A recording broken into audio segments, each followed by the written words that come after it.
나와 있었냐면 요 앞에 슬라이드에 한번 가서 보시면 요식을 보시면 될 것 같아요. 요식을 딱 보시면 TDSE 마이너스 PDVE 플러스 μDN 그것이 DU입니다. 인터널 프로세스에 의한 내부에 둔 인터널 에너지 변화, 익스체인지에 의한 변화. 자, 그런데 우리가 여기에서 가정을 어떻게 했냐면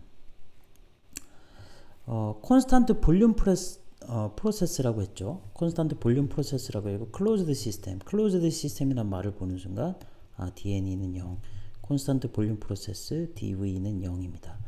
이 표제만 보고 여러분들 이것을 추산할 수 있어야 되고 그러면 요것만 남게 됩니다. 결국 이것은 DQ와 같게 되죠. 왜냐하면 DQ는 사실은 TDSE 그리고 여기에서 SDN이었는데 SDN이가 0이죠. 물질 교환이 없으므로 그래서 요 DU와 DQ와 같게 됩니다. 그래서 콘스탄트 볼륨 프로세스 만약 클로즈드 시스템이라면 주어진 열은 내부 에너지 변화값과 같게 됩니다. 파이나이트 체인지였다면 델타 U는 Q라고 적는데 델타 Q라고도 적기도 하지만 여기에서 정확히는 델타를 일반적으로 붙이지 않아요. 어떤 교과서는 이렇게 되어 있는데 일반적으로 붙이지 않습니다. 왜냐하면 Q는 스테이트 베리어블이 아니에요. Q는 경로 의존 함수가 아닙니다. 경로 무의존 함수가 아닙니다. 경로 의존 함수가 됩니다. 그래서 일반적으로 델타를 붙이지 않습니다. 간혹 어떤 교과서를 보면 이렇게 쓰는 경우가 있어요. 그래서 차이가 좀 있다는 것 기억하시면 될 것 같습니다. 자, 콘스탄트 프레셔 과정 보겠습니다. 이제는 DV가 0이 아니에요. 그쵸? 이제는 콘스탄트 볼륨이 아니라 콘스탄트 프레셔니까 원래 DU가 TDSE 마이너스 PDVE 플러스 μDNE 되는데 클로즈드니까 여전히 이건 0입니다. 다만 요거는 0이 아니죠. 요걸 우측으로 넘기면 DU 플러스 PDVE가 TDSE이고 이것이 DQ가 됩니다. 그쵸? 아까 전에는 요것도 없었는데 이젠 이게 생겼죠. 콘스탄트 볼륨 프로세스가 아니라 콘스탄트 프레셔 프로세스이기 때문에 그러면 DU 플러스 PV라고 여기에서 여전히 DV와 DV가 같기 때문에 요렇게 적을 수 있고요. 요 변화 U 플러스 PV의 변화량이 DQ와 같습니다. 그래서 콘스탄트 프레셔 프로세스에서는 가해준 열량이 U 플러스 PV와 같고 여기에서 DP가 0이 되는 건 아시죠? 콘스탄트 프레셔니까. 그래서 U 플러스 PV를 엔탈피로 정의해야 합니다. 그래서 UH의 정의는 U 플러스 PV가 되고 여기에서 Q는 델타 H가 됩니다. 자, 리버서블 오픈 시스템. 이제 오픈 시스템은 DNE가 DN, 이제 DNE가 더 이상 0이 아니에요. DN이 되는 과정입니다.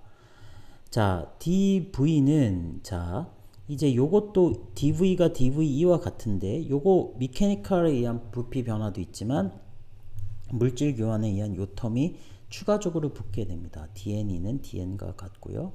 그래서 요 합이 됩니다. DS는 DSQ 플러스 SDN 요렇게 주어진다는 사실 여러분들 기억하시면 좋겠습니다. 자, 리버서블 오픈 프로세스에서는 DS는 DSQ 플러스 SDN입니다. DV는 DVM 플러스 VDN입니다. μDN이 됩니다. 자, 이렇게 되죠. 그래서 DSQ 마이너스 PDVM μDN 이런 텀들로 쭉 구성이 됩니다. DN 텀으로 묶으면 여기에서 마이너스 PV가 있고 여기에서 TS 텀이 나오기 때문에 이렇게 정리가 됩니다. 그런데 우리가 앞에서 정의했듯이 U는 어떻게 정의됩니까? U는 TS 마이너스 PV 플러스 뮤로 정의됐었죠. 자, 이렇게 요거 컨주게이트 요거 세 개. 그래서 요거를 UT라고 쓰고 UM이라고 쓰고 UC라고 썼습니다. 그리고 사실은 여기에 뮤에다가 n이 있었죠. 그런데 n을 나눠주면 n을 다 양쪽에 나눠주면 이렇게 소문자로 바뀌는 요 관계식이 있게 됩니다. 자, 그러므로 du에서 요거는 그대로 옵니다.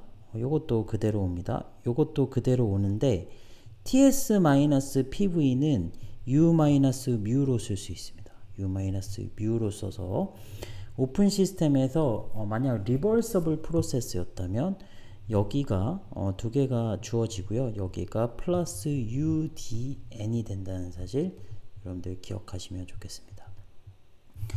자, 이제 콘스탄트 SV 과정을 잠깐 보겠습니다. 여러분들 이전 27번 슬라이드에서 보면 du는 tds-pdv 플러스 udn 이제 오픈 시스템에 대한 일반적인 식 여러분들 이제 손에 익으셔야 되는데요. 콘스탄트 SV라면 이 두 항이 0이 됩니다. 그래서 du는 muDn이고 이 표현을 수학적으로 쓰면 mu는 케미컬 포텐셜은 partial n, partial u의 엔트로피와 부피가 일정할 때 이렇게 쓸 수 있습니다.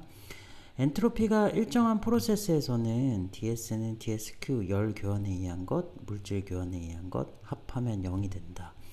그래서 이것은 열 교환에 의한 엔트로피 변화가 물질 교환에 의한 엔트로피 변화에 마이너스를 붙인 것이다.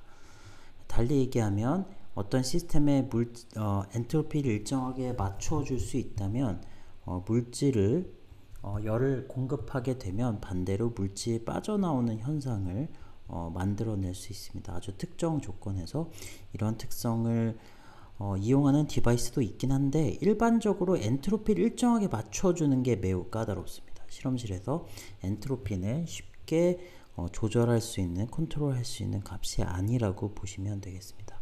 엔트로피가 내추럴 베리어블이긴 한데 우리가 실험실에서 쉽게 조작하기 어렵다. 자, dq는 tdsq로 주어지고 마이너스 tsdn이 됩니다.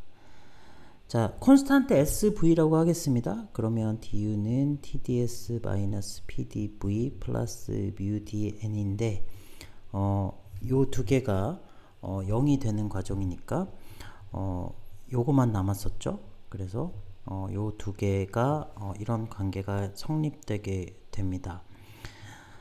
시스템에 의해서 주어진 시스템에 행해진 일의 크기는 마이너스 pdvm인데 이것은 pvdn이 되고 이 pvdn은 물질 교환에 의해서 외부에서 공급된 물질에 의해서 시스템에 행해진 일의 크기에 마이너스를 붙인 값으로 여러분들이 이해하시면 되겠습니다. 자, 리버서블 SP 프로세스 잠깐 보겠습니다. 이제 V가 일정하지 않습니다. du는 tds-pdv 플러스 muDn이었는데 V가 일정한 게 아니라 P가 일정하므로 이것을 우측으로 넘깁니다. du 플러스 pdv가 되고요. 이것은 엔탈피의 변화이며 이는 바로 케미컬 에너지의 변화가 됩니다.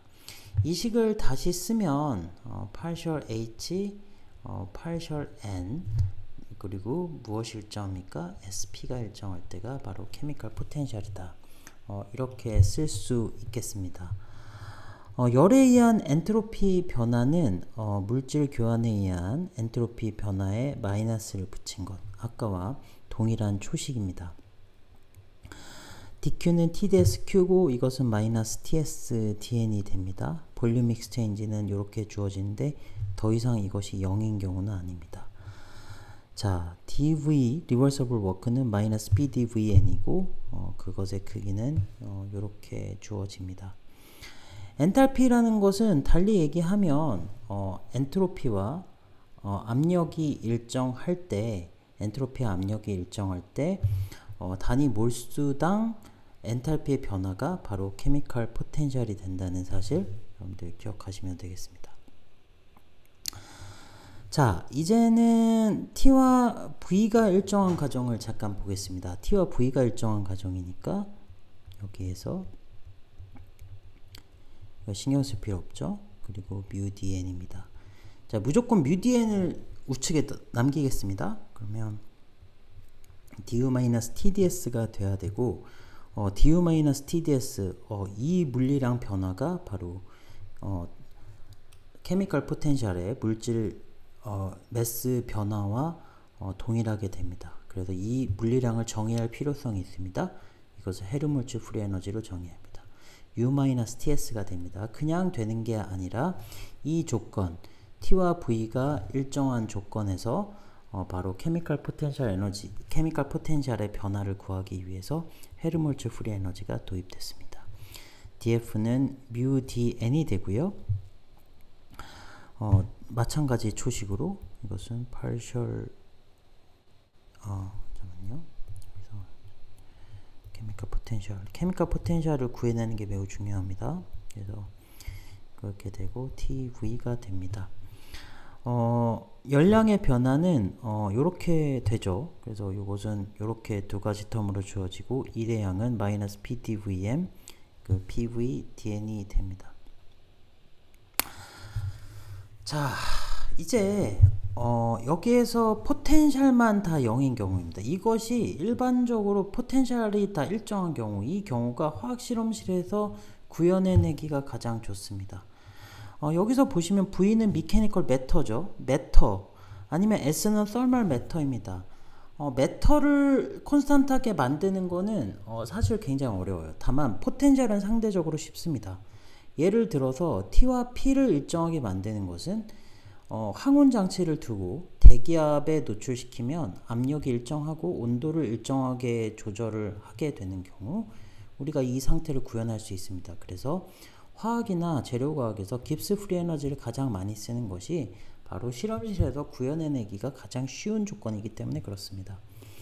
자, 콘스탄트 TP에서는 결국 이 두 항이 다 살아남아요. 그래서 du 빼기 TdS 플러스 PDV, 그래서 U-TS 플러스 PV라는 물리량을 정의할 필요가 있습니다. 내추럴 베리어블은 아니지만 화학이나 재료과학에서 가장 유용한 값입니다. 그래서 G의 변화는 깁스 프리 에너지라고 하고 이것은 케미컬 포텐셜을 partial G, partial N에 T와 P가 일정할 때 이렇게 구해낼 수 있습니다. 케미컬 포텐셜은 여러 가지 방식으로 구할 수 있습니다. U를 편미분해서 구할 수도 있고요. 아니면 H를 편미분해서 구할 수도 있고 F를 편미분해서 구할 수도 있고 G를 편미분해서 구할 수도 있습니다. 다 N에 대한 편미분인데 무엇이 일정한지에 대한 조건이 달라진다는 것 여러분들 기억하시면 되겠습니다. 깁스 프리 에너지의 변화는 mu dn이고요. 자, dq는 이렇게 주어지고 dw는 마이너스 pdvm, 그래서 dvm은 이렇게 주어지므로 이 워크의 변화는 이렇게 구할 수 있다는 것 여러분들 기억하시면 되겠습니다. 그럼 오늘 여기까지 하겠습니다.